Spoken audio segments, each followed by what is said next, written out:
నా పేరు మరి ప్రభు నరక ముందు హిందూ కుటుంబంలో ఉన్నప్పుడు మరి అప్పారావుగా పిలబడేవాడిని భయభత్తు. అయితే ప్రభు నన్ను దర్శించి కొన్ని పరిస్థితుల్లో ఒక రాత్రి రాత్రి ఆత్మహత్య చేసుకోవాలని సిద్ధపడినప్పుడు ప్రభు నన్ను దర్శించి మాట్లాడారు. నన్ను ఆయన అబ్రహముగా పిలుచుకున్నారు ఆయన పరిచయ నిమిత్తము. అయితే ముందు ఒక వాక్యం పంచుకొని తర్వాత నేను మీతో నా సాక్ష్యాన్ని కూడా వ్యక్తిగతంగా పంచుకుంటాను. ఒక మాట చదువుకుందాం. లోకా సువార్త 15వ అధ్యాయం వాక్యం కూడా నేను చదువుతాను. 15వ అధ్యాయం లోకా సువార్త 15వ అధ్యాయము 24వ వచనం చదువుతాం. నా నా కుమారుడు చనిపోయి మరలా బ్రతికాను, తప్పిపోయి దొరికినని చెప్పాను. అంతటి వారు సంతోషపడసాగిరి. క్రీస్తు యందు ప్రియమైన వాళ్ళారా, జాగ్రత్తగా గమనిద్దాము. ఇక్కడ దేవుని వాక్యం ఉంటుంది, నా కుమారుడు చనిపోయి మరలా బ్రతికాను, తప్పిపోయి దొరుకును. ఈ విషయము మనకందరికీ తెలిసిన వాక్యమే. లోకా సువార్తల్లో తప్పిపోయిన కుమారుడు గురించి యేసుక్రీస్తు చెప్తున్న ఉపమానంలో ఈ మాట, చనిపోయి బ్రతికేను. అంటే ఒక వ్యక్తి విషయమై, తన కుమారుడు విషయమై తండ్రి చెప్తున్న మాటని ఆయన ఉపమానం చెప్తున్నారు. మరి ఈ భూమి మీద మనుషులుగా శరీరంగా ఉన్న మనము ఇక్కడ యేసుప్రభు ఉపమానం ద్వారా మనకు తెలియపరుస్తుంది ఏంటంటే, శరీరంలో బ్రతుకుతూ శరీర కార్యాల్లోనూ శరీర ఇచ్చల్లోని చనిపోతూ ఆత్మ సంబంధంగా బ్రతకాలి అన్న ఒక ఉద్దేశం అని. మరి ఇదే అధ్యాయంలో కొంచెం ముందుకు వెళ్తే, ఇక్కడ అదే అధ్యాయంలో కొంచెం ముందుకు వెళ్తే మనం 7వ వచనం చదువుతాము. మారు మనసు అక్కర్లేని 99 మంది నీతిమంతుల విషయమై కలుగు సంతోషమే కంటేను, మారు మనసు మందు ఒక పాపి విషయమై పరలోకం మందు ఎక్కువ సంతోషము కలుగునని దేవుని లేఖనాలు సెలవిస్తున్నాయి. అంటే ఒక పాపి మారు మనసు పొందడం, మరి భూమి మీద పుట్టిన ప్రతి వ్యక్తి కర్మత జన్మతాను మరి పాపి అని బైబిల్ మనకి తెలియపరుస్తుంది. మరి దేవుని వాక్యం చూసుకుంటే ఎపిసిల్ రాసిన పత్రిక 1వ అధ్యాయము 2వ అధ్యాయము 1వ వచనంలో అంటుంది. ఎపిసిల్ రాసిన పత్రిక 2వ అధ్యాయం 1వ వచనం నుంచి చదువుతాను. మీ అపరాధముల చేతను పాపముల చేతను మీరు చచ్చిన వారై ఉండగాను. ప్రతి ఒక్క మనిషి తన అపరాధముల చేతను తన పాపముల చేతను మనిషిగా బ్రతుకుతూ శరీరంగాను మరి అపరాధముల చేత చచ్చిన వారై ఉన్నామని బైబిల్ తేటగా సెలవిస్తుంది. అదే మాట ముందుగా మనం వెళ్తే, మరి యోహాన్ సువార్తలోని యేసు ప్రభు వారు ఒక మాట అంటున్నారు. యోహాన్ సువార్త 12వ అధ్యాయము మరి కొన్ని వచనాలు మనం చదువుకుంటే అక్కడ యేసు ప్రభు వారు ఒక మాట సెలవిస్తున్నారు. గోధుమ గింజ భూమిలో పడి చస్తే గనది తిరిగి ఫలింపదని. యోహాను సువార్త 12వ అధ్యాయము 24 నుంచి కొన్ని మాటలు చదువుకుందాం. గోధుమ గింజ భూమిలో పడి చావకుండని ఎడల ఒకటి ఒంటరిగానే ఉండును, అది చచ్చిన ఎడల విస్తారముగా ఫలించును. తన ప్రాణమును ప్రేమించేవాడు దాన్ని పోగొట్టుకొనును, ఈ లోకములోని తన ప్రాణమును ద్వేషించేవాడు నిత్య జీవము కొరకు దాన్ని కాపాడుకొని మీతో నిత్యముగాను చెప్పుచున్నాను. అయితే ఈ లోకంలో తన ప్రాణాన్ని కొరకు కాపాడుకోవడం కొరకు శరీరంగాను బ్రతుకుతున్న మనుషులము చచ్చిన వారము అని బైబిల్ తేటగా సెలవిస్తుంది.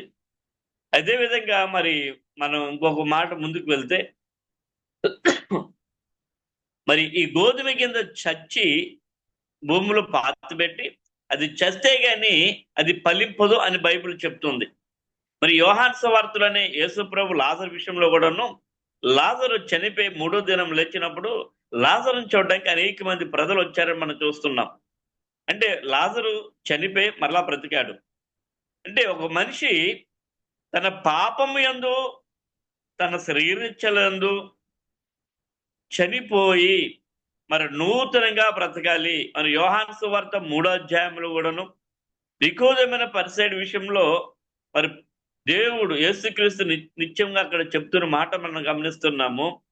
యోహాను సువార్త 3వ అధ్యాయంలో ఆయన పరిసయ్యునితో అంటున్నాడు, మరి ధర్మశాస్త్రమైనటువంటి నికోదేమైన పరిసయ్యుడు రాత్రి సమయంలో యేసుక్రీస్తు ఎదుగు వచ్చినప్పుడు, అయ్యా నేను నిత్య జీవం పొందుకోవాలంటే ఏం చేయాలి ఆయన అడిగినప్పుడు ఆయన అంటాడు, మరి యేసు ప్రభు నికోదేమైన పరిసయ్యుడితో చెప్తుందంటే నీవు తిరిగి జన్మించాలి అంటాడు. అంటే ఒక మనిషి ఎలా జన్మిస్తాడు? చూడండి ఇక్కడ 3వ వచనం చదువుకుంటూ అందుకే యేసు అతనితో ఒకడు క్రొత్తగా జన్మించితే గాని మరలా దేవుని రాజ్యంలో చూడలేడని నీతో నిత్యముగా చెబుతున్నాను. ఒక వ్యక్తి జన్మించాలంటే అంటే ఒక క్రొత్తగా జన్మించాలి. అదే వ్యక్తి మరలా జన్మించాలి. ఎలా జన్మించుతాడు? ఎలా సాధ్యం ఇది? అక్కడ పరిసయ్యుడు కూడా అర్థం గాక నేను వృద్ధుడిని.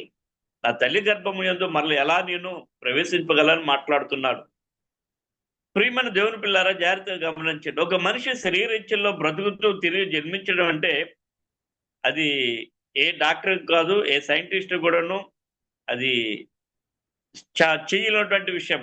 ఒక మనిషి హృదయాన్ని మార్చడం అంటే ఏదైనా హార్ట్ స్ట్రోక్ వస్తే బైపాస్ సర్జరీ హృదయం మార్చగలడేమో గాని, మనిషి యొక్క మనసును మార్చడము అదొక మనుషుడు వాళ్ళు ఎప్పుడు కూడా కానేరదు. అది దేవుని వల్ల అవుతది. ఆ దేవుడు ఒక్కడై ఉన్న దేవుడు, నిత్యుడైన దేవుడు, సమస్త మానవుల కొరకు తన ప్రాణం పెట్టినటువంటి వ్యక్తి అయినటువంటి యేసుక్రీస్తు ద్వారా మాత్రం అవుద్దని మరి నా జీవితంలో నేను తెలుసుకున్నాను. అంతేకాదు ప్రియులారా, మరి మనం ఇంకొక మాట ముందుకు వెళ్తే 1 తిమోతి రాసిన పత్రిక 5వ అధ్యాయము 6వ వచనం మనం అక్కడ గమనిస్తే అక్కడ అంటాడు అపోస్తలుడైన పౌలు తిమోతికి రాస్తూ చక్కని మాట అంటాడు. తిమోతి రాసిన మొదటి పత్రిక 5వ అధ్యాయము 6వ వచనం కూడా నేను చదివి వినిపిస్తాను. దయచేసి గమనించండి. ఇక్కడ అపోస్తలుడైన పౌలు తిమోతితో అంటున్నాడు, సుఖభోగముల యందు ప్రవర్తించినది బ్రతుకుచుండు చచ్చినదయ్యుండెను. మనిషి బ్రతుకుతూ సుఖభోగములందు జీవించుతూ నిత్యముగా అది సచ్చిందయ్యుండునంటున్నాడు. మనిషి అదే ఉపమానాన్ని యొక్క యేసుక్రీస్తు వారు తప్పైన కుమారుడు విషయమే తండ్రి మాట్లాడుతున్న మాటను మనకి ఉపమానం ద్వారా చెప్తున్నది ఏంటంటే, నా కుమారుడు చచ్చి బ్రతికెను, చనిపోయి బ్రతికెను. ఒక వ్యక్తి శారీరకంగా చనిపోవాలి అంటే శారీరకంగా ఏం చనిపోవాలంటే శరీరం ఉన్నటువంటి శరీర కార్యాలని జయించగలాలి. ఎవరైనా శరీర కార్యాలు తనంతట తాను ముక్కు మూసుకొని తపస్సు చేసినా, ఎంత దీక్షలు చేసినా, ఎంత భక్తి చేసినా తనకు తను స్వయంగా ఏ వ్యక్తి శరీర కార్యాలు జయించడం అనేది అసాధ్యమని గట్టిగా చెప్పగలము. ఎందుకంటే చూడండి గలతీయులకు రాసిన పత్రిక 5వ అధ్యాయము 19వ వచనంలో శరీర కార్యాల గురించి బైబిల్ తేటగా చెప్తుంది. గలతీయులకు రాసిన పత్రిక మరి 5వ అధ్యాయము 19వ వచనం చదువుకుంటే శరీర కార్యములు స్పష్టమై ఉన్నవి. అవేమనగా జారత్వము, అపవిత్రత, కామకత్వము, విగ్రహారాధన, అభిచారము, ద్వేషములు, కలహములు, మత్సరములు, క్రోధములు, కక్షలు, భేదములు, మితమములు, అసూయలు, మత్తలు, అల్లరితో కూడిన ఆటపాటలు మొదలైనవి. ఇన్ని కార్యాలు మనిషి జీవితంలో ఉంటుండగా తను ఎలా చచ్చినవాడు కాకపోతే, మన అపరాధముల చేత పాపముల చేత చచ్చినవారు కాకపోతే నీతిమంతుడు ఎలా అవుతాడు? ఒక మనుషుడు తన తనతో ఎలా నీతిమంతుడు అవుతాడు? అదే అధ్యాయము మరి గలతీయులకు రాసిన పత్రిక 5వ అధ్యాయంలోనే ఇక కిందకు వస్తే ఆత్మకార్యాల గురించి కూడా చెప్తుంది. ఏంటి ఆత్మకార్యములు అంటే మరి చూద్దాం అక్కడ ఆ మాట కూడా మీకు జ్ఞాపకం చేసి ముందుకు వెళ్తాం. 22వ వచనము. అయితే ఆత్మఫలం ఏమనగా ప్రేమ, సంతోషము, సమాధానము, దీర్ఘశాంతము, దయాలత్వము, మంచితనము, విశ్వాసము, సాత్వికము, ఆశా నిగ్రహము. ప్రియమైన దేవుని పిల్లారా జాగ్రత్తగా గమనించండి. నా జీవితంలో ఈ శరీర కార్యములు శరీరంగా చచ్చిన వాడినై ఉన్నాను. సుఖభోగముల యందు ఏమిటి జీవిస్తూ ప్రవర్తించిన వాడిగా ఉన్నాను. లోకానుసారంగా బ్రతుకుతూ ఉన్నాను. లోకములో ఉన్నటువంటి ప్రతి నీచమైన కార్యము నా జీవితంలో ఉంది. కానీ నేను మంచివాడిగా మారాలి. ఎలా మారుతాను? మరి నేను నా సాక్ష్యములు కూడా ఒక విషయాన్ని తెలియపరిచాను. ఆ గుడిలోకి వెళ్ళి ఆ విగ్రహం కాలు పట్టుకుని ఏడ్చాను. నా జీవితము, నా హృదయము, నా పరిస్థితి ఇంత అసహ్యంగా ఉంది, నన్ను మార్చమని ఆ విగ్రహం కాళ్ళు పట్టుకుని ఏడ్చినప్పుడు ఆ విగ్రహం ఎప్పుడు నన్ను మార్చలేదు. కానీ మరి నేను ఈ శరీర కార్యాలు జయించలేక, ఈ శరీరం మీద నాకు విజయం రాలేక, నా పాపముల చేత, నా అపరాధముల చేత నన్ను నేనే గాయపరుచుకుంటూ వాస్తవంగా నా పాపము నన్ను వెంటాడుతున్నప్పుడు, ఈ పాపం నుంచి, ఈ వ్యభిచారం నుంచి, త్రాగుడి నుంచి నన్ను ఇంకెవరు విడిపించలేరు. ఇంక నాకు మనశ్శాంతి ఇక్కడ అదే అంటుంది దేవుని వాక్యం. ఆత్మకార్యం ఏంటంటే ప్రేమ, నిజమైన ప్రేమ జీవితంలో లేదు. నిజమైన సంతోషం జీవితంలో లేదు. ఏమండి? సాత్వికము లేదు, ఆశా నిగ్రహం లేదు. అసలు ప్రేమ అనే మాటే లేదు. ఏదైనా ప్రేమ అంటే సినిమా ప్రేమ తప్ప ఇంకొక ప్రేమ లేదు. ఏమండి? నిజమైన సంతోషము, సమాధానము, ఆశా నిగ్రహము జీవితంలో లేక ఎంతో యాతన పడేవాడిని. ప్రియమైన దేవుని పిల్లారా, మరి ఇలాంటి శరీర కార్యముల్లో జీవిస్తూ శరీరంగా చచ్చిన నన్ను తన ప్రియ కుమారుని యేసు క్రీస్తు ద్వారా యేసు ప్రభు నన్ను మరలా నూతన జీవితాన్ని నాకు అనుగ్రహించారు. ఎప్పుడంటే 2003 సంవత్సరము ఫిబ్రవరి నెల 13వ తారీఖు ఒక ప్రమాదం జరిగింది. ఆ ప్రమాదం నేను హైదరాబాద్ సురారం కాలనీలో ఉంటున్నాను. ఒక ప్రైవేట్ కంపెనీలో పనిచేస్తున్నప్పుడు నాకు రోజు తాగుతూ ఇంటికి రావడం అలవాటు. మరి కళ్ళు దుకాణాలకు వెళ్ళి విపరీతంగా కళ్ళు తాగుతూ సాయంకాలం రోజు ఇంటికి ఊగుతూ తూలుతూ వచ్చేవాడిని. మరి ఆ రోజు ఫిబ్రవరి 13వ తారీఖు నేను ఆ రోజు తాగలేదు. ఎందుకంటే ఫిబ్రవరి 14 వాలంటీర్స్ డే, అంటే ప్రేమికుల దినము, ప్రేమికుల దినోత్సవం అని చెప్పుకుంటారు. మరి వాస్తవంగా నేను కూడాను ప్రేమ వివాహం చేసుకున్నాను.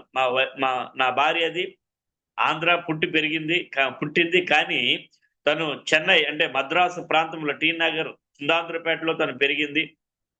తను ఊహ తెలిసిన కానీ అక్కడే తనుంది. మరి మా వివాహం మాత్రమే ఆవిడ మన ఆంధ్ర రావడం జరిగింది. నేను ఆవిడ కృష్ణా జిల్లా మచిలీపట్నంలో పరిచయం అయినాక మరి కొన్ని సంవత్సరాలు ఆవిడ తెలుగు రాదు, నాకు తమిళ రాదు. మాకు మధ్యలో ట్రాన్స్లేటర్ ఉండేవాడు. అయితే వివాహం చేసుకొని 1995లో మేము వివాహం చేసుకున్నాము. మచిలీపట్నము బచ్చపేటలో ఉన్నటువంటి వెంకటేశ్వర స్వామి వారి దేవాలయంలో మే నెల 17వ తారీఖున మరి స్వాతి నక్షత్ర లగ్నం మందు సాయంకాలం 7:45 మా వివాహం జరిగింది. పిల్లల వివాహం జరిగిన తర్వాత నిజమైన ఆ ప్రేమ, ఎందుకంటే నేను సినిమాలు ఎక్కువగా చూసేవాడిని. సినిమాలాగా నా జీవితం ఉండాలి, సినిమా లాంటి ప్రేమ, సినిమా లాంటి సంతోషము నా జీవితం ఉండాలనుకున్నాను. కానీ అలాంటి నిజమైన సంతోషాన్ని నిజమైన ప్రేమ నేను చూడలేదు. అది సినిమాలో జరిగినట్టు నా జీవితంలో జరగల. ఎందుకంటే ప్రేమ వివాహం చేసుకున్నాను కానీ ఆవిడెప్పుడు వాస్తవంగా నిజంగా ప్రేమించలా.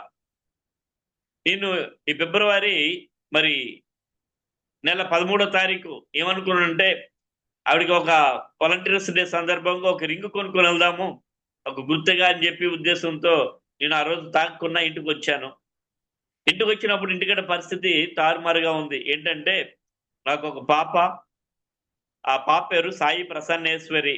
ఎందుకంటే నేను గంటల పంచాంగం చూస్తాను, నక్షత్రాలు చూస్తాను. వారికి నా పిల్లలకి నేనే పేరు పెట్టి ఉన్నాను, సాయి ప్రసన్నేశ్వరి. ఆవిడ రోహిణి నక్షత్రాన్ని పుట్టింది కాబట్టి సాయి సాయి సాయి ప్రసన్నేశ్వరి రోహిణి చంద్రవతి అని పేరు పెట్టాను. తర్వాత బాబు పుట్టి చనిపోయాడు మధ్యలో. ఆ బాబు చనిపోవడం కూడా కారణం ఉంది, నా సాక్ష్యంలో తెలియపరిచాను. ఇప్పుడు సమయం కొంచెం ఉంది కాబట్టి మరి ముందుకు వెళ్తుంటున్నాను. మరి తర్వాత ఆ బాబు చనిపోయాడు. తర్వాత మూడోసారి బాబు పుట్టాడు. ఆ బాబు పుట్టిన 6 నెలలకి నుంచి ఫిట్స్ వస్తుండేది. ఆ బాబు పేరు భాను సాయి నాగ అయ్యప్ప ఆదినారాయణ్. ఎందుకంటే మా తాతగారి పేరు ఆదినారాయణ. మా గ్రామంలో రామాలయం కట్టించారు ఆయన. మా గ్రామము శ్రీకాకుళం జిల్లా బావేరు మండలం మెట్టవలస ఒక విలేజ్. మా తాతగారు రామాలయాన్ని కట్టించారు. మా తాతగారు అంటే నాకు చాలా ఇష్టం. ఎందుకంటే నా బాల్యకాల నుంచి వారి చేతుల మీద పెరిగాను నేను. మరి తాతగారు నా దగ్గర నుంచి కొన్ని వేదాలు నన్ను కూర్చోబెట్టి చదివించుకునేవారు. నేను చదువుతుండేవాడిని, తాతగారికి వినిపిస్తుండేవాడిని. ఆ వేదాల్లో మరి దేవుళ్ళ దగ్గరికి వెళ్ళేవాళ్ళు.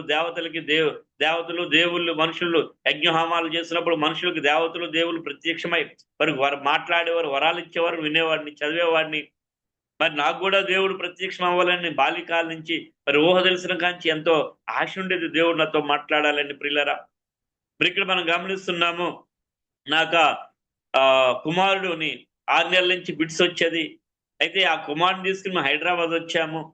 మరి వచ్చినప్పుడు అక్కడ సిచ్యువేషన్ ఏం జరిగిందంటే వాడికి ఆడుకుంటుండగా నోట్లో ఒక కరెంట్ పైపు ముక్క పెట్టుకొని జాండ ముక్క మనం బ్రేక్ ఇరిగిన ముక్క పెట్టుకొని నోట్లు పెట్టుకు ఆడుకుంటుండే. నా భార్య ఇంట్లో ఉంది. ఆడుకుంటున్నాడు. పక్కనే ఒక ఆయన వచ్చి ముస్లిం ఆయన, వారు ఆరిని కొడితే ఇప్పుడు తప్పుకుపోయి బోర్లు పడిపోయాడు. ఆ పైపు గొంతుకు లోపల గుచ్చుకుంది. గుచ్చుకుంటే ఆయన స్కూటర్ పక్కన పెట్టి కేకలు వేసిన భార్య కూడా ఇంట్లోంచి రావడం. ఆ పిల్లవాడిని తీసినప్పుడు మరి రక్తం నోటెంబడి కారుతూ ఉంది. ఆ పైప్ ఎంబడి డ్రాప్ రక్తం వస్తుంటే ఇంక ఆ పైప్ తీసి చెయ్యి అడ్డం పెట్టినా రక్తం ఆగట్లేదు. అబ్బాయి స్పృహ కోల్పోయాడు. ఏవండీ, అబ్బాయి స్పృహ కోల్పోతే ఆ కనుగుడ్లన్నీ తెల్లబారిపోయేవి. ఎంబడక్కడ బాలనగర్ హాస్పిటల్ తీసుకెళ్తే డాక్టర్లన్నారు ఇమ్మీడియేట్‌గా ఆపరేషన్ చేయాలండి. ఆపరేషన్ చేసినా ఇంక జీవితంలో మీ అబ్బాయికి మాటలు రావని వారు చెప్పి ఉన్నారు. పిల్లలు ఇంకా నాకు ఉన్నది ఒక కొడుకు. ఎందుకంటే వాడి పేరు నేను పెట్టి ఉన్నాను. హ్మ్.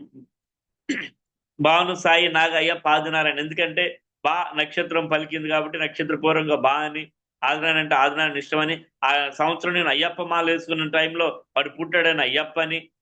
మరి మా మిసెస్ తమిళ్ కాబట్టి కిందని లాస్ట్‌లో తమిళ్ అక్షరం రావాలని చెప్పి ఆదినారాయణ్ అని తమిళ్ అక్షరం యాడ్ చేస్తూ మరి వాడిని నాగసాయి అయ్యప్ప ఆదినారాయణ్ అని పేరు పెట్టాం. భాను సాయి నాగ అయ్యప్ప ఆదినారాయణ్ 21 అక్షరాలతో వస్తది ప్రియులారా. మరి అలాంటి పరిస్థితుల్లో వాడు స్పృహ కోల్పోయినప్పుడు హాస్పిటల్‌లో డాక్టర్ గారు అలా చెప్పినప్పుడు నాకేం చేయాలో అర్థం కాలేదు. మరి అప్పటికి ఒక అబ్బాయి చనిపోయి ఉన్నాడు. వీడు మూగోడైతే నా తర్వాత నా గోత్రానికి, మా ఇంటి పేరుకి వారసులెవరు లేరు.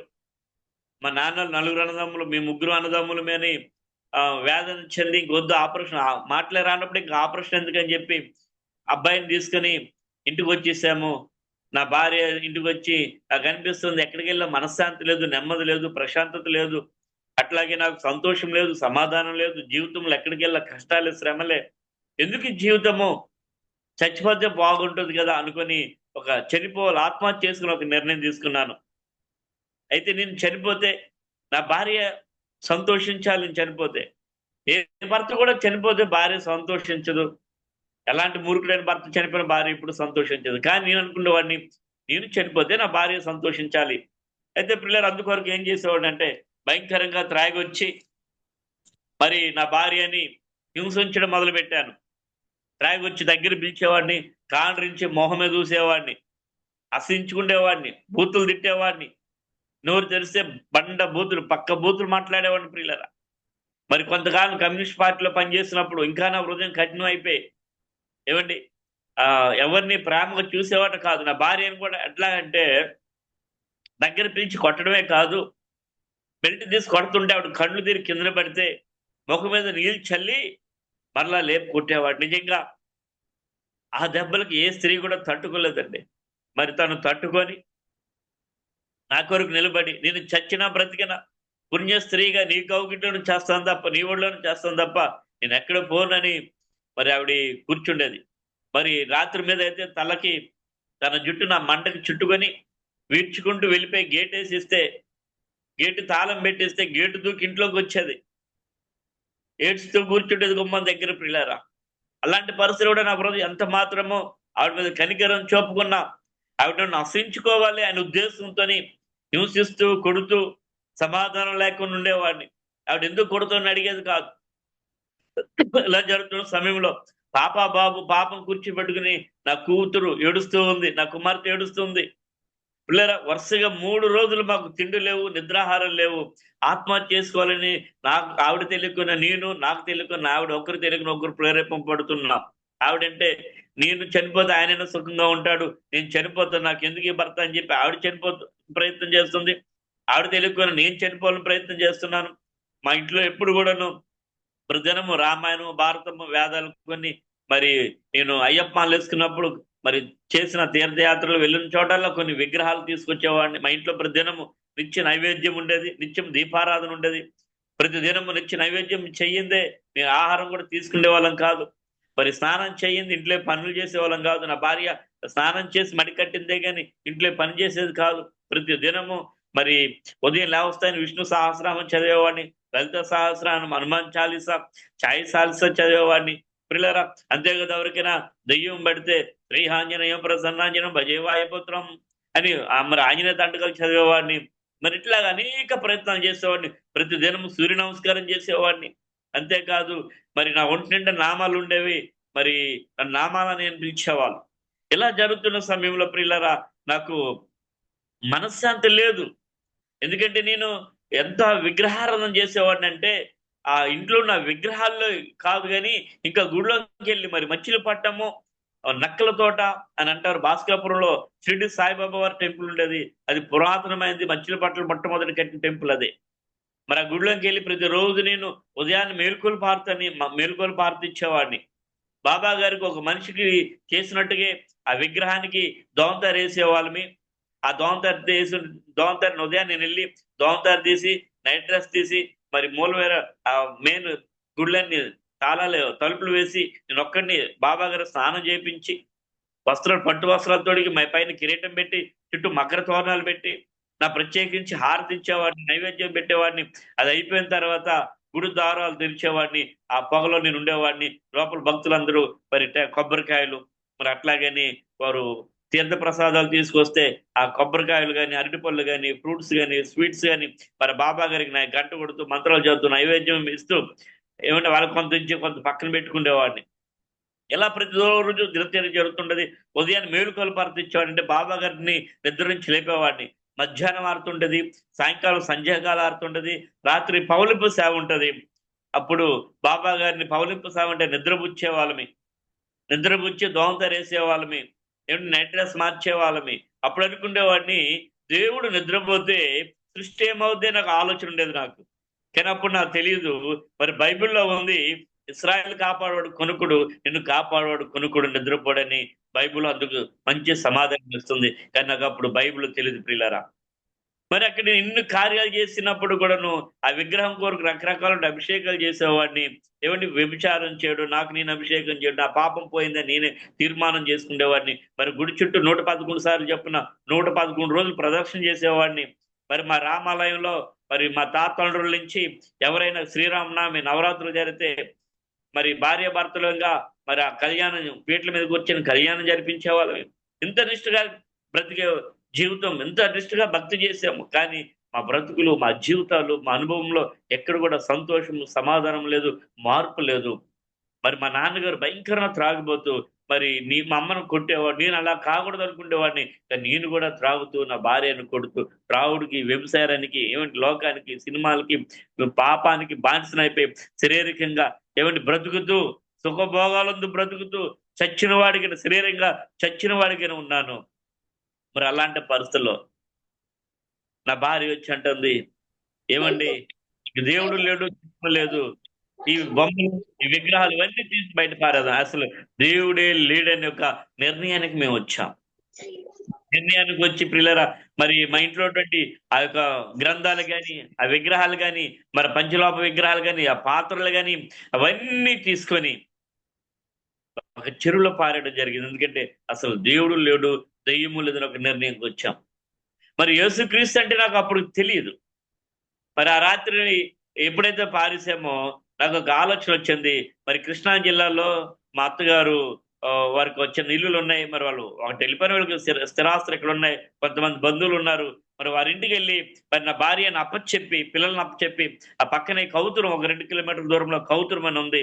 ఆ కౌతురం రైల్వే స్టేషన్కి వెళ్ళిపోయి ట్రైన్ కింద పడి చనిపోదాని ఉద్దేశంతో ఆ రాత్రి కట్టుబట్టలతో మరి బలహీనుడైన నా కుమారుని, నా భార్యని, నా కుమార్తెను తీసుకొని బయలుదేరి రావడం జరిగింది.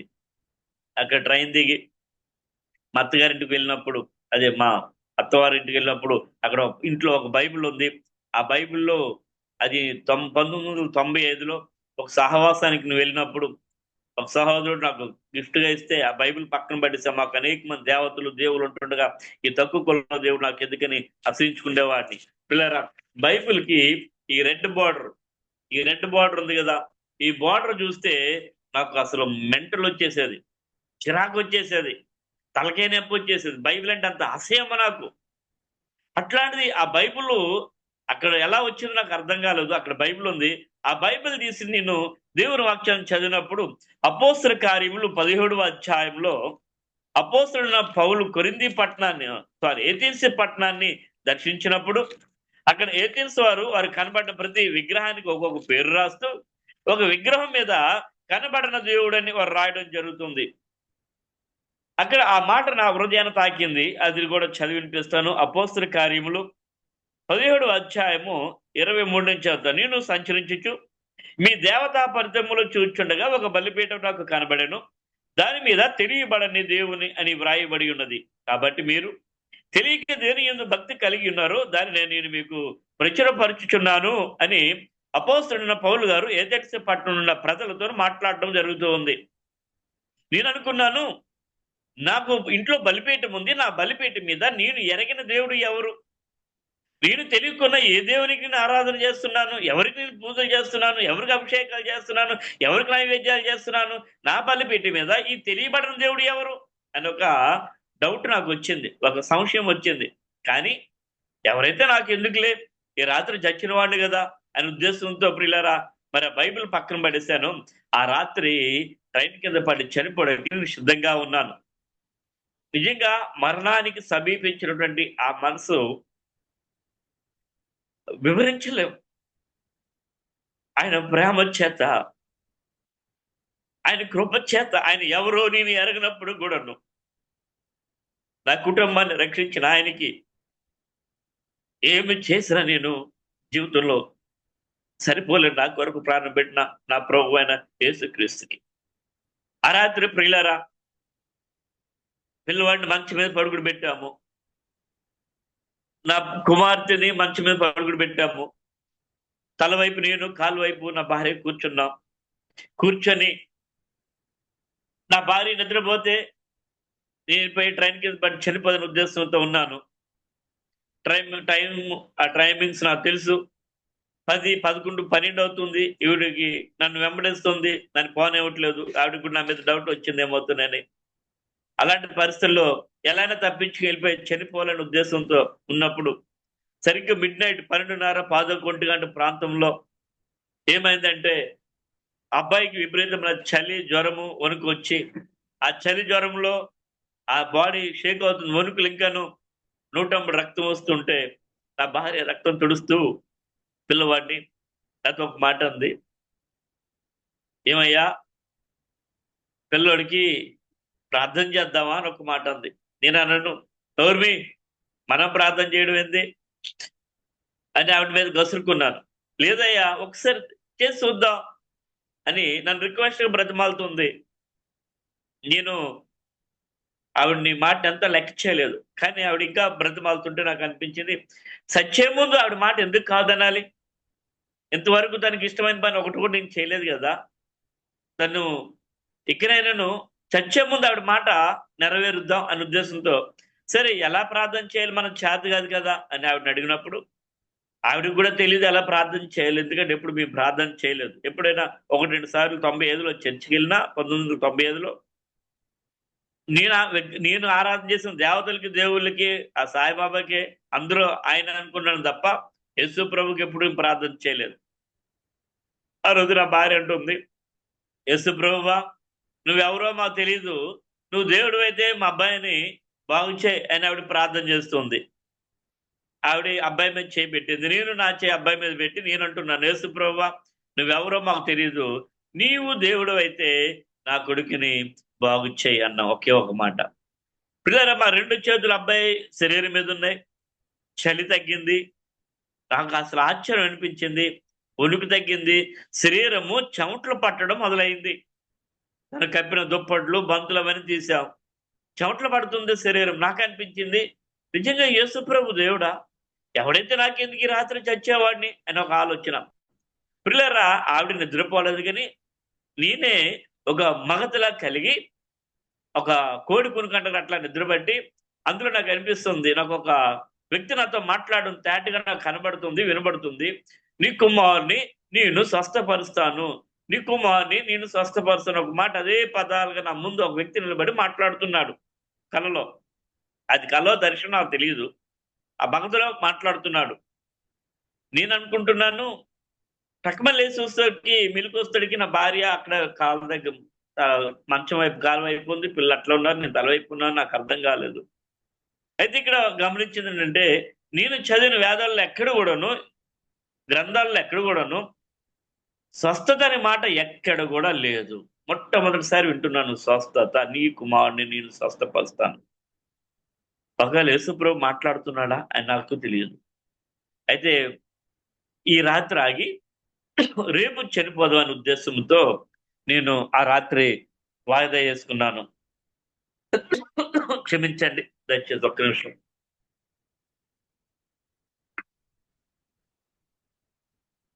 ఈ రాత్రి ఆగి రేపు చనిపోదానని చెప్పి మరలా వాయిదేసుకున్నాను ప్రియులారా.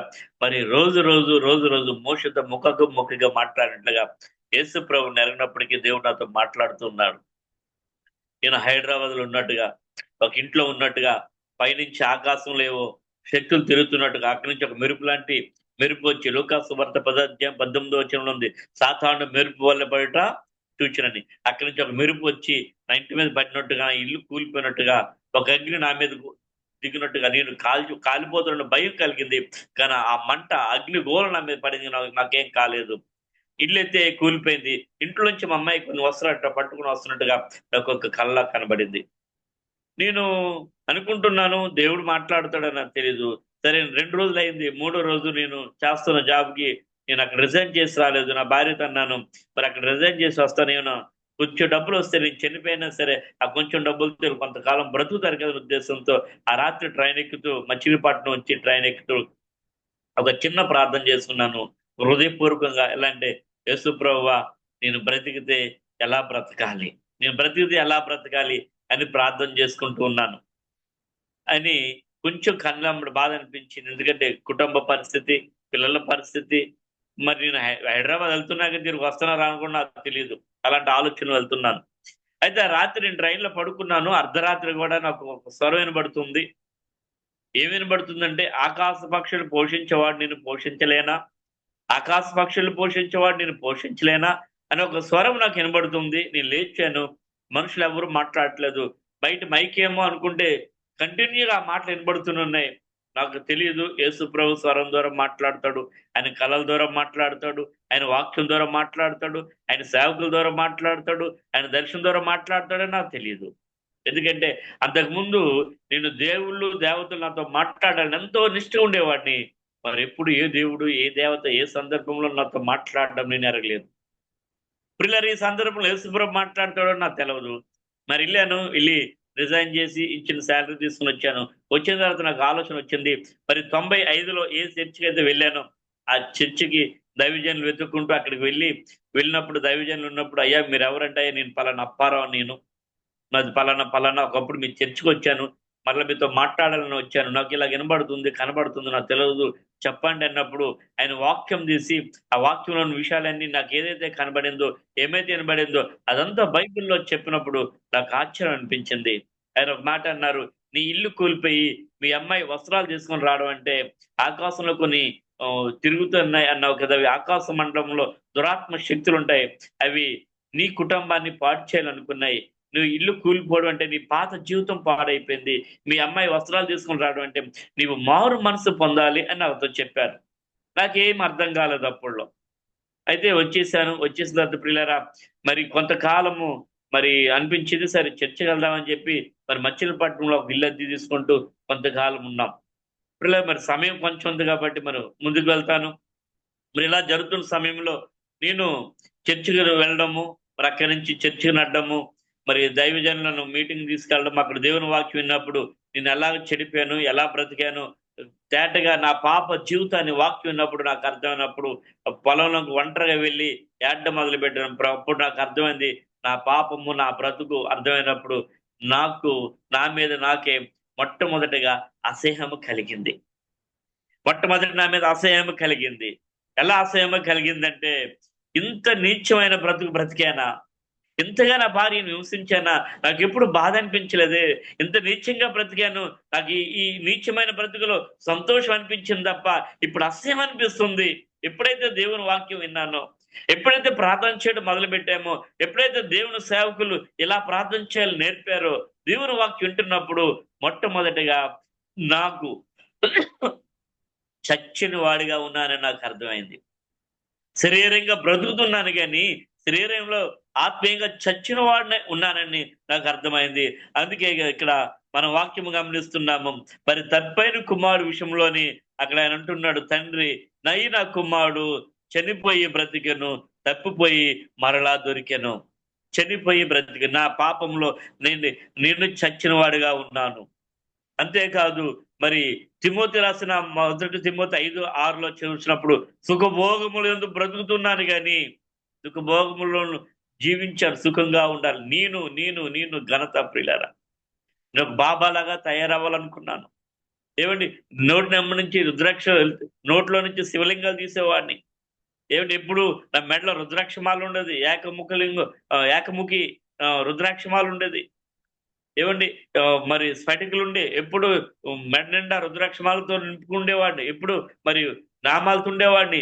మరి శంకు ఊదేవాడిని. మరి మచిలీపట్నం దగ్గర చిలకలపూడి అని ఉండేది, అక్కడ పాండురంగ స్వామి టెంపుల్ ఉంది. ఆ టెంపుల్లోకి వెళ్ళి మరి అప్పుడు నేనున్న టైంలో గంగాధర గారిని అక్కడ అర్చకులు ఉండేవారు.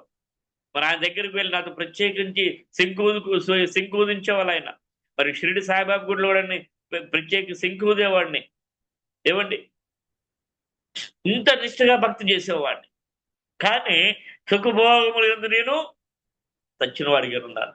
మార్పు లేని జీవితం, నెమ్మది లేని జీవితం, సంతోషం లేని జీవితం, సమాధానం లేని జీవితం. ఎందుకంటే నా శరీర కార్యాలు ఏంటంటే, మరి గలతీ 5:19, 20, 21 చెప్పినట్టుగా ఏమండి, శరీర కార్యాలన్నీ నాలో చాటుకుని ఏమున్నాయంటే కోపము, ద్వేషము, శత్రుత్వము, పగ. ఏమండి, పగబట్టానంటే తప్పనిసరి నెరవేర్చు. ఎందుకంటే కమ్యూనిస్టుల పార్టీలో చేరి మరి ఎంత భయంకరుడుగా తయారయ్యారంటే పిల్లరా, మరి పగ, ద్వేషము. ఏమండి, మరి ఎంత నీచుడుగా ఏంటి, కొట్టడము, తిట్టడము, తల్లిదండ్రులు దూషించి మాట్లాడటము, ఏమండి, ఎవరిని కూడా లెక్క చేయకుండా మాట్లాడటము, ఇంత నీచమైనటువంటి జీవితం జీవిస్తున్న నేను మరి నెమ్మది లేకుండా నేను చూడండి.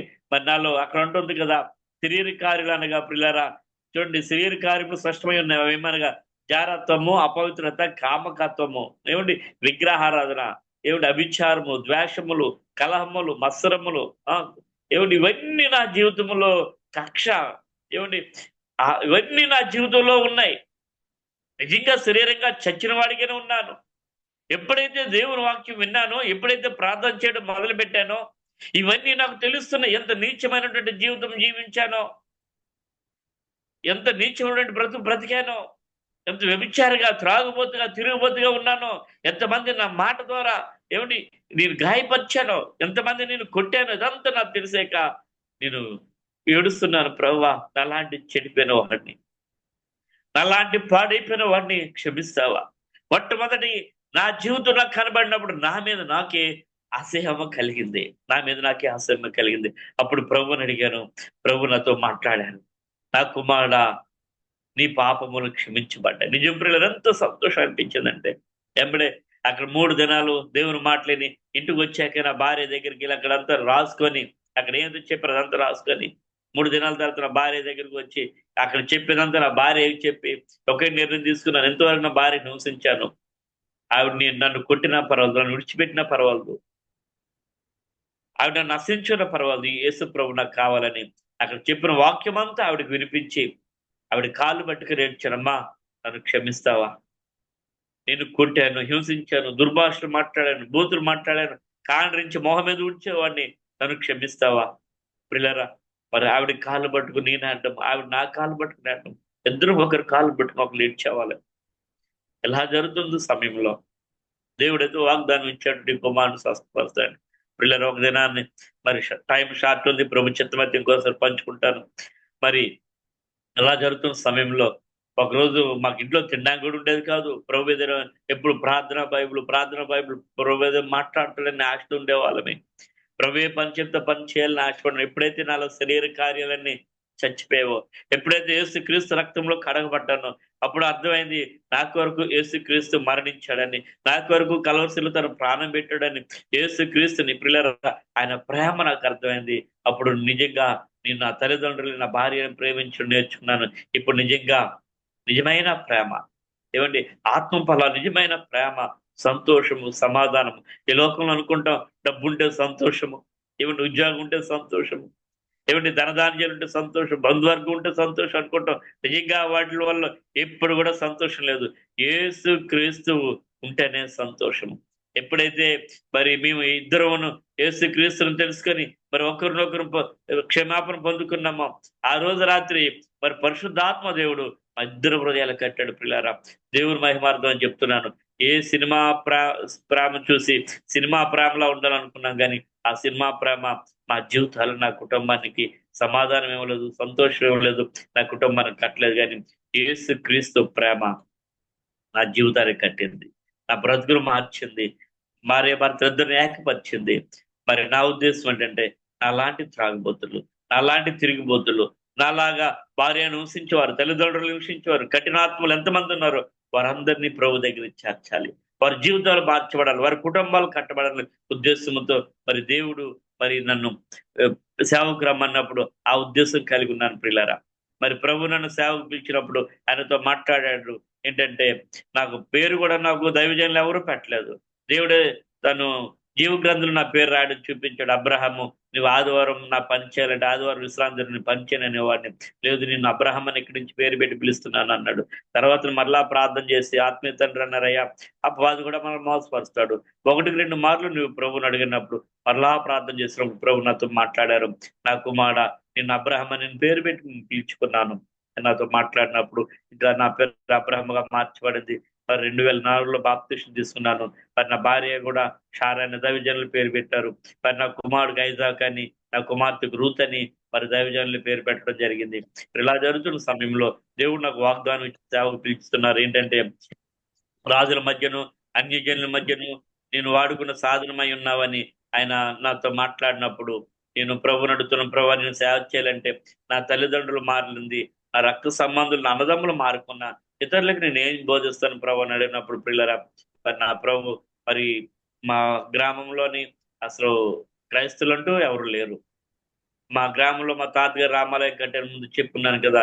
మరి మా తల్లిదండ్రులు మారాల ఉద్దేశంతో మచిలీపట్నంలో ఫ్యామిలీ పెట్టి మరి కృష్ణా జిల్లా మచిలీపట్నంలో ఫ్యామిలీ పెట్టి శ్రీకాకుళం జిల్లా మా గ్రామము మరి ప్రయాణం చేస్తూ విశ్వాసంతో ఏమండి ట్రైన్ దొరకట్లాగా విశ్వాసంతో నా భార్య కుటుంబాన్ని కొరకు ఏమండి ఆ, ఆ, విశ్వాసం నిజంగా దేవుడి కృపను వర్ణించలేం.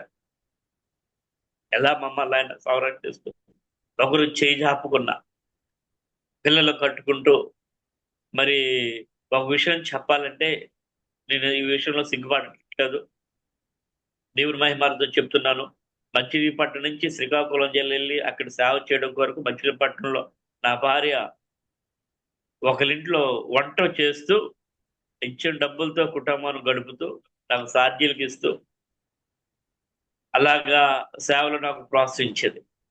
అలాగా ప్రోత్సహించి ఆ ప్రాంతాల్లో పల్లెటూరులో ఒక్కొక్కసారి నేను నా భార్య కూడా వెళ్ళి అక్కడ సువార్త చేసి ఈరోజు మా గ్రామంలో తల్లిదండ్రుల్ని అన్నదమ్ముల్ని మార్చుకున్నాం. నన్ను వాస్తవంగా 3 సంవత్సరాలు ఊర్లో నుంచి ఇంట్లో నుంచి వెలివేశారు. ఏ ఇంట్లో నుంచి వెలివేయబడ్డానో ఆ ఇంట్లోనే సువార్త మొదలు పెట్టాము. మరి ఈరోజు ప్రభు కృపను బట్టి అక్కడ సంఘం కట్టబడింది. మా తాతగారు రామాలయం కట్టారు. మరి నేను దేవుని మందిరం కట్టడం ప్రభు సహాయం చేశారు. కొన్ని పరిస్థితులు బట్టి దేవుడు మాట్లాడిన తర్వాత మరి చిలుకూరుపేట మరి రావడం జరిగింది ప్రియులారా. చిలుకూరుపేట అయితే నాకంటూ ఎవరు లేరు. ఇక్కడ కూడాను వసంత తిమ్మాపురం వసంత మిల్లు పనిచేస్తూ ముందుకు వెళ్తే అక్కడ క్వార్టర్స్లోనే ఆరాధన చేస్తూ జరుగుతున్న సమయంలో దేవుడితో మాతో మాట్లాడుతూ ఒకరినొకరిని పరిచయం చేసుకొని ఈరోజు అనేక మంది ముస్లిమ్స్ మధ్య చిలుకూరుపేటలో సేవ మొదలు పెట్టాం. అనేక మంది విగ్రహారాధకులు దేవుడు రక్షించుకున్నాడు. దేవుని మహాకృపను బట్టి ఒక పుట్టు క్రైస్తవులు కూడాను ఆ సంఘంలో లేరు. దేవుడు ఇచ్చిన సంఘంలో అనేక మంది విగ్రహారాధకులు ముస్లిమ్స్ మార్చబడ్డారు. అయితే చిలుకూరుపేటలో కొన్ని పరిస్థితులు బట్టి లాక్డౌన్ కాంచి స్థలం లేకపోవడం వల్ల మరి ఒక స్థలంలో ఆర్ఎస్ఎస్ గొడవ అవడం వల్ల మా చిలుకూరుపేటలో సేవ ఆపాము. బొప్పూడులో చర్చిల కాలనీ అని ఎస్టీస్ మధ్య పరిచయం చేస్తున్నాం. ప్రభుత్వం అయితే అక్కడ ఎలాంటి ప్రాంతంలో సేవ చేస్తున్నాను, ఎలాంటి వారి మధ్యలో ఈ గ్రూప్ లో షేర్ చేస్తాను. పిల్లల ఎందుకు ఈ మాటలు చెప్తుంటే యేసు క్రీస్తు ఎరగిన నన్ను ప్రభు చచ్చిన వాడు శరీరంగా చచ్చిన నన్ను అని ఆత్మీయంగా బ్రతికిస్తూ సంరక్షిస్తూ ఈరోజు నేను 2003లోనే చనిపోవలసిన నన్ను ఈరోజు బ్రతికించాడు, నా కుటుంబాన్ని బ్రతికించాడంటే పిల్లరా ఆయన కొరకు బ్రతకపోతే నేను స్వార్థపరుని అవుతాను. నన్ను నా భార్య అనుకున్నంత వరకు నేను బ్రతికిన బ్రతుకు చాలు. ఇక నా కొరకు మా కొరకు మేము బ్రతికే క్రీస్తు కొరకు బ్రతకాలి. ప్రభు ఒకవేళ మాట్లాడమని ఎక్కడికి వెళ్తే ఇక్కడ కూడా సంఘం ఎవరికైనా చెప్పి ఎక్కడికైనా వెళ్ళడానికి మేము సిద్ధంగానే ఉన్నాం ప్రియులరా. మరి పాపములోను నేను లోకములోను శరీరంగా చచ్చినటువంటి నన్నును నా కుటుంబాన్ని ఆయన ప్రియ కుమారుడైన యేసుక్రీస్తు ద్వారా బ్రతికించి ఆయన నిజమైన ప్రేమ, నిజమైన సంతోషము, నిజమైన సమాధానము నా కుటుంబంలో అనుగ్రహించినట్టు యేసుక్రీస్తుకి మహిమ ఘనత చెల్లును గాక. అలాగే ప్రియులరా మరి ఈరోజు నా కుమారుడు బిఎస్సి కంప్యూటర్ అయింది, చక్కగా మాట్లాడుతున్నాడు, సేవలో సహకారం ఉంటాడు, పాటలు పాడుతాడు, పిల్లలు కూడా పెద్దవాళ్ళు అయ్యారు. దేవుడు మరి మాటలు దీవించి ఆశీర్వదించను గాక. దయచేసి నా కొరకును దేవుడు నాకు ఇచ్చిన పరిచర్య కొరకు దయచేసి ప్రార్థన చేయమని దైవజనుడు మిమ్మల్ని అందరినీ వేడుకుంటున్నాము. ఇచ్చిన మాటలు దేవుడు మన ఇంట్లో దీవించను గాక. ప్రభు చిత్తం అయితే క్లుప్తంగా ఇంకొక మారు పంచుకుంటాను. అయ్యా వందనాలు. చెప్పండి సార్, చెప్పండి. పిల్లలు మరి మా అబ్బాయి ఎలా మాటలు వచ్చేవి కూడా ఆ విషయం కూడా చెప్తాను, కొంచెం సమయం ఉంది కాబట్టి. మరి ఒక రోజు నా భార్య ఏం చేస్తుందంటే, అన్నం పెట్టడానికి, అయ్యా మనం అన్నం తింటే పిల్లలకి ఏం లేదు అంటే మరి ఏం చేద్దాం అంటే, అన్నం ఉండి పిల్లలకి అన్నం మిక్సీలు వేసి అబ్బాయికి గ్రేవీలో చేసి పెట్టేది. మేము రోజు గింజి తాగేవాళ్ళని మచిలీపట్నంలో ఉన్నప్పుడు. దైవజనులు ఆరాధనలో వాక్యంలో ఏం చెప్పారంటే, మీరు గింజి తాగి బ్రతికినా పర్వాలేదు కానీ మీరు ఏ స్థితిలో ఉన్నది ప్రజలకు తెలియకూడదు, మీరు దేవుని మహిమగా ఉండాలన్నప్పుడు ఆ రోజు కాబట్టి ఈ రోజు కూడా దేవుడు మాకు అదే నేర్పింది. మేము ఏ స్థితిలో ఉన్నా దేవునికి మహిమగా ఉండాలి అనే ఉద్దేశం. మేము ఏం తిన్నా ఉన్నా దేవుని మహిమగా ఉండాలనే ఉద్దేశం. పిల్లలు ఆ రోజు మరి గంజి మాకు సరిపోతే ఇరుగు పొరుగు ఇంటికి వెళ్ళి నా భార్య గంజి అడిగి, అక్క బట్టలు ఉతికాను కాస్త గంజి ఏమంటే వేడి వేడి గంజి తెస్తే ఆ గంజిని గల్లుప్పు కలుపుకొని తాగేవాళ్ళని. ప్రభు మహిమార్థం అని చెప్తున్నాను. ఒక దినాన్న నా భార్యను అడిగిన, ఒక నైట్ టైం, అమ్మ గంజి తీసుకురంటే ఆవిడ అంటుంది, అయ్యా రాత్రి మనం గంజి తాగితే పిల్లలకి ఉదయానికి ఏం లేదు అన్నప్పుడు మరి ఏం చేయాలో అర్థం కాని పరిస్థితులు. పిల్లడికి అప్పటికి ఇంకా నోట్లో గాయం తగ్గలేదు, పుండు కూడా కొంచెంగా ఉంది. మరి ప్రార్థన చేద్దాం చెప్పి రాత్రి 9 ప్రార్థన చేశాం. ప్రభువా నువ్వైతే వాగ్దానం ఇచ్చావు కదా, ఆకాశ పక్షులు పోషించి వాటిని పోషించాలని. మరి ఈరోజు మేము ఎలాగా ఉదయంకి పిల్లలకి ఏం పెట్టాలి అనే ఉద్దేశంతో మరి ఇద్దరం ప్రభు పాదాలు పట్టుకున్నప్పుడు పిల్లరా, మరి తెల్లవారి డాక్టర్ అయితే ఏ అబ్బాయి అయితే ఆపరేషన్ చేసినా మాటలు రావన్నాడు, ఆ నా కుమారుడు ఏమంటే వెనక నుంచి ఒక బారు స్టీల్ గ్లాస్ తీసుకొని, ఇప్పుడు నాకు బాగా గుర్తు, ఆ గ్లాస్ తీసుకుని వచ్చి వాళ్ళ మమ్మీ వీపు తడుతూ వాళ్ళ మమ్మీతో అంటున్నాడు, అమ్మా అమ్మా మమ్మీ ఆకలి వస్తుంది, కొంచెం గంజుంటిపోయి మమ్మీ అని అడుగుతుంటే, నిజంగా ఆ మాట వాడికి మాటలు రావని ఆపరేషన్ చేసినా డాక్టర్ మాటలు రావంటే దేవుడు ఇచ్చిన వాగ్దానం, నీ కుమారుడు స్వస్థపరుస్తానని. ఆ వాగ్దానం నెరవేర్పు నేను చూస్తున్నాను. వాడు గింజ అంటే తెలియదు అసలు, ఫస్ట్ టైం మాట్లాడడము గింజి గురించి చూడను. నిజంగా పిల్లలు వాటిని పట్టుకుని ఎంత ఏడ్చామంటే ఫస్ట్ అద్భుతం ఆ జీవితంలో అది. ఎంతగా నేర్చాడు. ఈరోజు దేవుడు మహాకృపను బట్టి ఆ రోజు నుంచి ఈ రోజు వరకు వాడు ఫిట్స్ కూడా లేదు. ఎంత అద్భుతం అంటే నిజంగా దేవుడు మా పట్ల చేస్తున్నటువంటి కార్యాలు. అలాగే దేవుడు ఈ రోజు కూడాను ఫుల్ టైం మినిస్ట్రీనే, జాబ్ ఏం లేదు, పరిచర్య మీద ఆధారపడి బ్రతకడమే. కానీ దేవుడు ప్రతి దినము మాకు ఇల్లు కూడా రెంట్ హౌస్, సొంత హౌస్ కాదు, దేవుడి కృపను బట్టి ఏది తక్కువ కాకుండా. ఒకళ్ళు ఇంటి అది కట్టలేకపోతే ప్రార్థన చేసేవాళ్ళం, ప్రభా ఇంటి అది కట్టుకోలేకపోతారంటే 5-6 నెలలు కూడా ఇంటికి గల యజమానుడు అడక్కుని ఆగేవాడు. అలాగా దేవుడు మరి మమ్మల్ని సంరక్షిస్తూ పోషిస్తూ తన వాక్కు నెరవేర్పు చేస్తున్నాడు పిల్లల. అంతేకాదు మరి అనేక విధాలుగా నా తండ్రి ప్రభు తెలుసుకున్నారు, నా తల్లిగారు ప్రభు తెలుసుకున్నారు. మా గ్రామంలో సమాధులు లేవు, మా తల్లిగారిది ఒక్కటే సమాధి. మా గ్రామంలో మొట్టమొదటి సమాధి మా తల్లిగారిదే. మొట్టమొదటి క్రైస్తవ మ్యారేజ్ మా తమ్ముడికి చేశాము. మొట్టమొదటి క్రైస్తవ కుటుంబం మాదే. మొట్టమొదటి దేవుని మందిరం కట్టేది మేమే. మొట్టమొదటి హిందూ దేవాలంటే శ్రీరామ టెంపుల్ కట్టేది కూడా మా కుటుంబస్తులే. మరి పిల్లరై అలాంటిది దేవుడు మమ్మల్ని దినము కుటుంబం నుంచి విడిపించి మేమే కాదు అనేక మందిని మార్చబడ్డానికి, మా బంధువులు మారడానికి, రక్త సంబంధులు మార్చబడ్డానికి దేవుడు సహాయం చేశాడు. మరి దేవుని యొక్క ఉద్దేశము ఎవరైతే ఇక్కడ దేవుని వాక్యం మనం చదువుకున్నాం కదా, మరి లూకా సువార్త 15వ అధ్యాయంలోని అక్కడ లూకా సువార్త 15వ అధ్యాయంలో అక్కడ ఒక మాట ఇందాక మనం చదువుకున్నాం. ఏంటంటే 15వ అధ్యాయము 24 వచ్చిన కాదు బ్రదర్, 7వ వచనం. మారు మనసు అక్కలేని 99 మంది నీతిమంతుల విషయమే కలగబో సంతోషము కంటే మారు మనసు మందుకు పాప విషయమే పరలోక మందు ఎక్కువ సంతోషము. నిజమైన సంతోషము దేవుడు ఎప్పుడంటే దేవుని పిల్లలుగా మనం చెప్పుకోవడం కాదు, కానీ నిజమైన మారు మనసు పొంది పాప క్షమాపణ పొంది బాప్తిసం పొందినప్పుడు దేవుడు మన విషయమై ఈ శరీర కార్యం ముందు చచ్చిన వారంగా ఉన్నప్పుడు గోధుమ గింజ భూములు పడి చస్తే ఎలా ఫలిస్తుందో యేసు క్రీస్తు యందు మనము అలా ఫలించబడుతాము.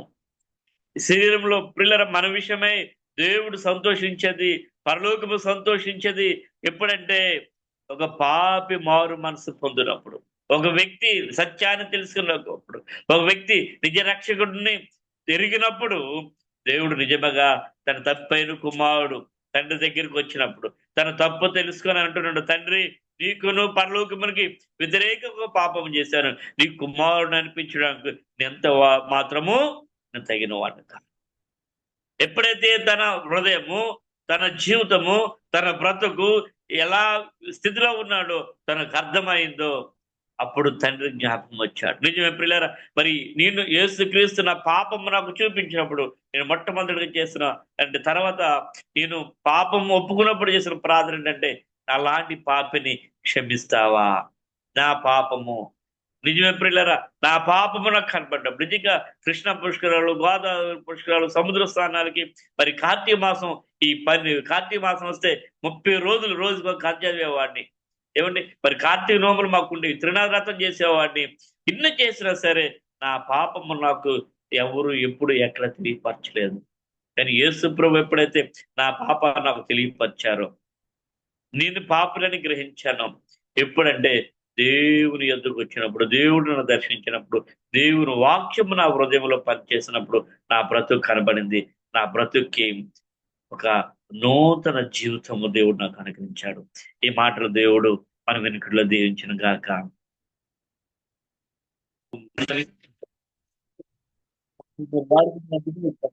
స్తోత్రములు ప్రభువా, ఆయన మీరు ఇచ్చినటువంటి అవకాశాన్ని బట్టి మీకు వందనాలు. నీ దాసులు ఉండుగా ప్రభువా నన్ను ఏర్పరచుకొని ప్రభువా ఇదిగో తండ్రి ఆయన చీకట్లో నుంచి మరణాంధకారంలో నుంచి ఆయన నీ వెలుగులోకి మమ్మల్ని నడిపించినందుకు మీకు వందనాలు, స్తోత్రములు తండ్రి. అని సమయంలో ప్రభువా ఈ జూమ్ మీట్ ద్వారా ప్రభువా ఎంతమంది అయితే కలిసి ఉన్నామో అయా వారందరి పట్ల నువ్వు చూపుతున్న కృపను బట్టి కూడా మీకు వందనాలు. అయ్యో అయ్యా నాలాంటి నాయన పాపంలో శాపంలో అవి క్రీస్తు నెరగిన వారు అనేక మంది ప్రభువా ఈ వాక్యం వింటూ నాయన సాక్ష్యం వింటూ మారు మనసు పొంది రక్షణ పొందడం సహాయం చేయమని యేసుక్రీస్తు నామములో ప్రార్థన చేసి వేడుకుంటున్నాం తండ్రి, ఆమేన్. మన తండ్రి అయిన దేవుని ప్రేమయు కుమారుడైన యేసుక్రీస్తు కృపయు పరిశుద్ధాత్మ కన్యుని సహవాసమును సదాకాలం అందరం తోడై ఉండి అనేక మందిని తన నిత్య జీవం వైపు నడిపించి, అనేక మంది మారు మనసు రక్షణ నడిపించి, అనేక మందిని ఆయన రక్షించి విడిపించును గాక. ఆయన కృప మనకు ఎల్లవేళ తోడై ఉండును గాక. ఆమేన్, ఆమేన్. అయ్యా అందరికీ వందనాలు. దయచేసి మా కొరకు ప్రార్థన చేయండి. దేవుడి ఇచ్చిన పరిచర్య కొరకు కూడా ప్రార్థన చేయండి. వందనాలండి.